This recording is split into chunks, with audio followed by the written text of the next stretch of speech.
In terms of new developments in biomarker testing in lung cancer, I suppose there are two broad areas in which new things are happening. The first is in the area of molecular targeted therapy, which is largely concentrating on the use of kinase inhibitors and how new targets are becoming not only identified, but now we have agents which can target those new markers, and we have trial evidence that these drugs are working.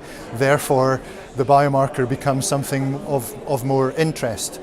At the beginning of this year, we had an update to the guidelines for pathology testing for kinase inhibitor therapy, and ROS1, which has been a long time known marker, is now with BRAF, new introductions to the mandatory testing category. But we have other markers coming along which I think in the next year or so are likely to be elevated to the mandatory category on the basis of trial data.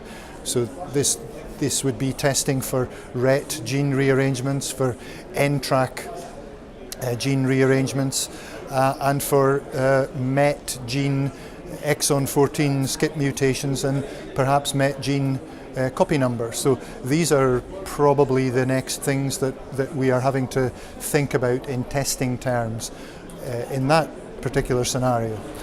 In immuno-oncology, of course, there's a huge amount of interest in biomarker testing because our existing biomarker, the PD-L1 immunohistochemistry, which is effective, but it's not effective enough, and we need to do better.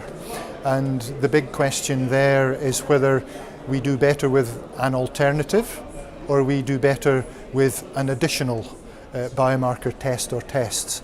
And these additional tests are things like tumor mutation burden or some assessment of inflammation within the tumor.